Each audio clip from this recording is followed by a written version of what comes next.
The proposal to turn Padre Island into a national seashore began in 1936, but only after World War II did the island's value come into perspective.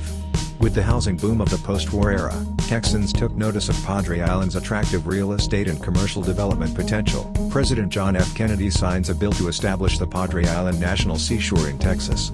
Padre Island National Seashore, authorized by Congress in 1962, covers 66 miles of the approximately 113-mile-long Padre Island in South Texas. This information, coupled with survey figures on nesting success, helps guide waterfowl administrators in setting up seasons and bag limits for the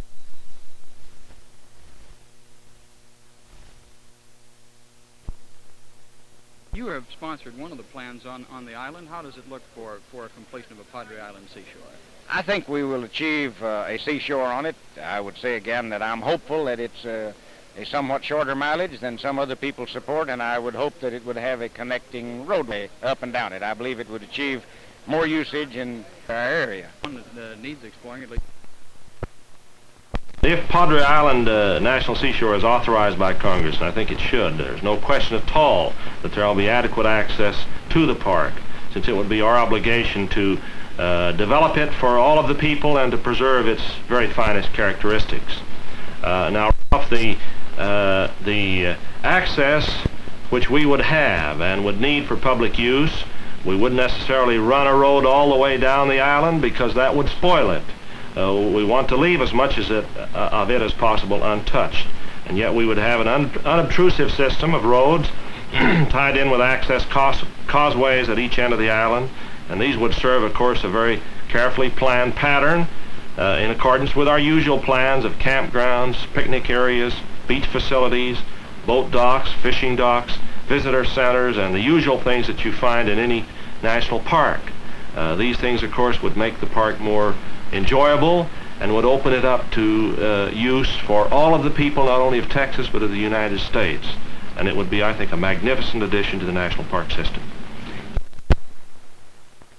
If we don't set it aside as part of the national park system in the next few months or the next year or so, I'm afraid the price will become so high it'll be lost to the public. Senator Hudson, why do you think that the National Park Service should be responsible for a highway on Padre Island? Isn't that contrary to what the Park Service policy and other national parks? Well, in the first place, this will not be a national park. It will be a national seashore area, which is distinguished in the wilderness section of the National Park Service. Now, seashore area, we have no objection to. In fact, we'd like to have one. But we do feel that a road is necessary for the people to use Padre Island because of its length. Now, if the seashore area extends for 88 miles, we feel it would be impossible for the majority of Texas people to use most of that 88 miles if there is no road connecting the north and south end of the seashore areas.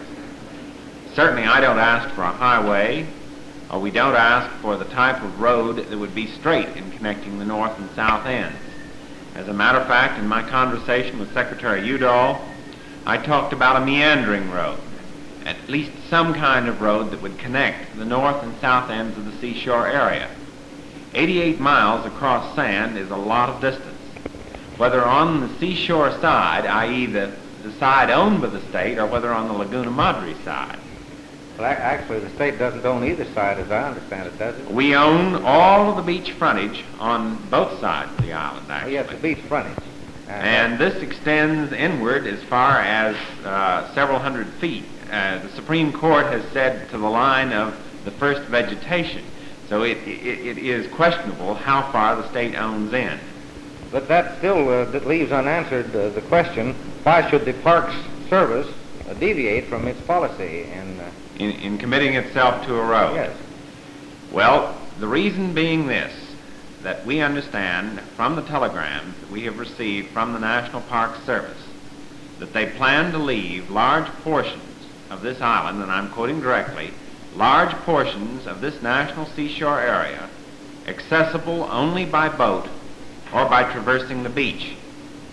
And as the population of Texas continues to grow, I do not believe that people can use this island only by getting there by ferries or by boat. Most people will not walk more than 5 or 6, 8 miles along the beach area. I certainly don't want the road going down the beach to destroy the beauty of the beach. I think it ought to go over on the Laguna side so that people can walk over and enjoy the beach in its natural state. Now, I'm certainly for keeping the island in a primitive state as far as hot dog stands go and all of the rest of that. I certainly don't think those are useful in a seashore area. But I do feel that people ought to have the access to the seashore area, and by being able to do that, I think that we ought to have the connection between the north and the south ends of the seashore area. Well, suppose that I agreed with you that we ought to have access. It still leaves the question, who should have responsibility for building the road? Why should the Park Service have that responsibility? Why not the counties or the state of Texas? Well, the counties along there have very little population except for ours at one end and Nueces County at the other. The Park Service, or the Park Service in its wilderness areas, some of them has built roads. It depends upon how its designation has occurred. If it's left as a flat wilderness area, they have built no roads whatsoever. You think it should be left as a wilderness area?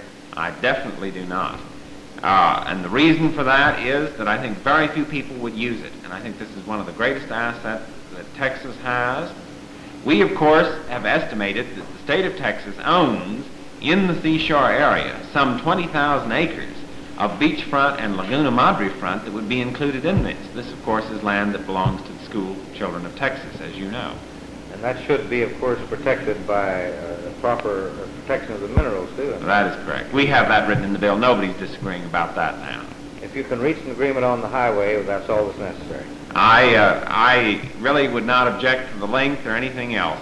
And I, again, would prefer to use the word road because it's a meandering kind of road. I don't want the speedway down the island or anything else. I just want some kind of connection so that if people coming up from Mexico or coming down from Corpus and they decide to go on down the valley can use the road to connect on down into our area.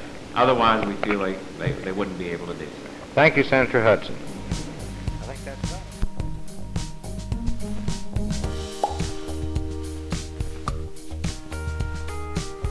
Padre Island National Seashore offers a variety of recreational activities such as visiting the park's multiple beaches, windsurfing in its Bird Island Basin, and visiting the tourist center for knowledge of the park and its history. It is also home to wildlife like the Kemp's Ridley sea turtle and hundreds of different bird species. Padre Island is the longest natural barrier island along the Gulf of Mexico, covering 66 miles along the coastline. Its natural environment and location make it a perfect place for people to enjoy outdoor activities. By examining the historical evidence of the park's history and its use of natural resources, recognition of how humans have used the landscape over centuries by establishing communities, led to it being an ideal location for a national park. Between the 1500s and the 1800s, European countries like France, Mexico and Spain fought for the claiming rights to the Texas coastline, which was a consistent marker for shipwrecks and exploration. According to archaeological documents, European Alvarez de Pineda was the first person to chart and map the Texas Gulf Coast in 1519. The Spaniards also recorded their many encounters with Native Americans. After a Gulf storm wrecked a Spanish ship on the coast of what is now modern-day Mansfield Cut, they were greeted by 100 Indians who brought them cooked food. In the late 1700s, a deserted Indian village was discovered near the mouth of the Corpus Christi Bay. Additionally, the first recorded permanent habitation on Padre Island was by European Padre Nicolas Bally and his nephew Juan José Bally in 1805, establishing Rancho Santa Cruz de Buena Vista on the southern part of the island. With many people interested in claiming the area and numerous endeavors against Native Americans, the southeast coast of Texas endured centuries of legal battles for claiming rights to the land. Between the 1950s and 1980s, Padre Island had experienced a surge in oil and gas developments. There was an estimated 51 drillings and petroleum processing sites. In 1958, Texas Senator Ralph W. Yarborough petitioned for the first bill in Congress for turning Padre Island into a national park. However, there were disagreements in the production of the park due to extractions of natural resources such as minerals from the sand and water. After many legal battles, President John F. Kennedy signed a bill in 1962, consenting to development of Padre Island National Seashore.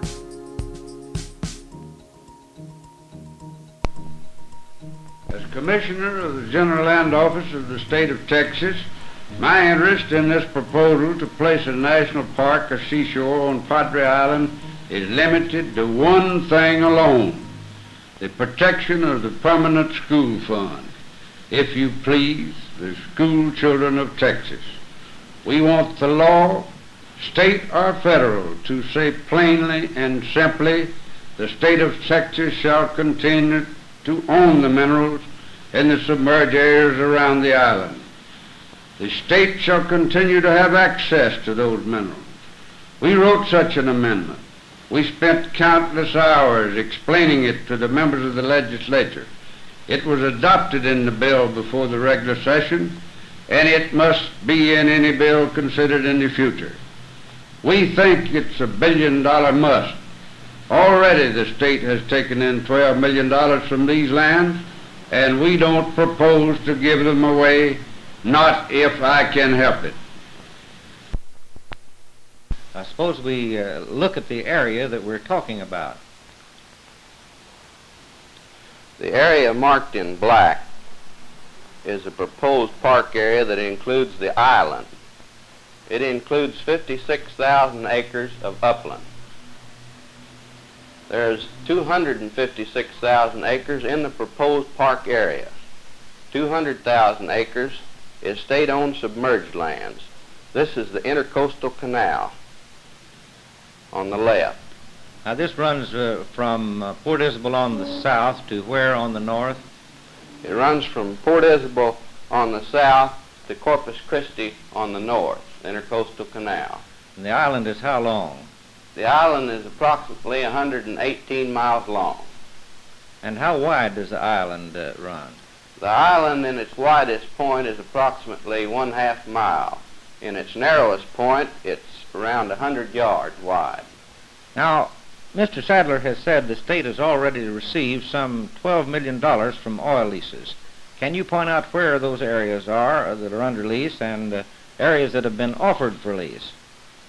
Yes, sir. These hatched areas are the areas that are under lease presently. This area in here. Now, I think if we could be a little bit more specific and say off of what counties or something of that type to describe them. In Clayburgh County, this area is under lease. It's within the park area. In Kennedy County, this hatched area is under lease in the park area. This is area that we have at our August 1st lease sale. That's also in Kennedy County, isn't it? This is in Kennedy County. It comprises approximately 8,000 acres. In Willacy County, this area in the hatched mark is under oil and gas lease presently. Well, that's a considerable portion. That's a considerable amount of land, too. How much in all do you have under lease now? At the present time, we have approximately 57,000 acres under oil and gas lease. Mr. Sadler spoke of the need for having access to these resources. Couldn't they drill right there in Laguna Madre if they wanted to? It's rather difficult to drill in the Laguna Madre area. Laguna Madre is primarily made up of mud flats. At certain times during the year, the wave action, and because of storms, causes the water to come in from the lower end and come up towards the north. It's rather dangerous to put a permanent platform in this mud flat area because the wave action and storms will blow it down. And it's also very costly to try to dredge this mud area out and put a barge in here because your mud will continue to seep back in the dredged area. Well, how do they drill then?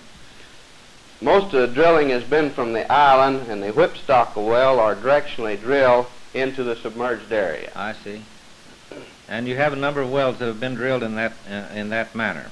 At the present time, the state has 22 wells in the proposed Padre Island National Seashore area. Oh, you spoke of 22 wells. Do you have any more statistics you could give us on that?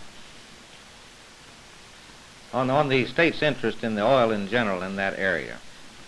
These wells are both oil and gas wells, and the surface has only been scratched. Our main source of revenue up to now has been bonuses and rentals. We've only received approximately $1 million from royalty from the production. From actual production of oil, I see. Actually, these gas wells were only put on the line, and the gas is sold in the last 2 years. They're mostly gas wells, is that the point? It's evenly divided. This is a gas field here. This is oil and gas. This is gas field. This is oil and gas. On Bird Island, this is an oil field. Well, now I gather from what you have said that you must have access to the submerged areas from either the main shoreline or the island shoreline in order to drill these wells. In other words, it wouldn't make any difference how long a park you had, whether it was 88 or 6 miles or even 5 miles long. It would be detrimental to the interests of the state unless you have guaranteed access to those lands. It would be detrimental. They can drill from the submerged areas on this side or the mud flat areas, but it's very costly and it would cut down on the state's revenue. This would enter into the bonus they pay for the lease if they have to drill from the mud flats or from the submerged areas on the east. Now, did I understand correctly that the original bills introduced in Washington and in Austin would give all of Laguna Madre to this park area? It would give approximately 200,000 acres of the Laguna Madre area. There's a small acreage on the east side of the park in the Gulf area that would be included in the 2,000 acres. This Gulf area extends out 1/4 of a mile from the island. And you have some development over there, I note down. Yes, sir, we have some development along the east side of the island, here and up here.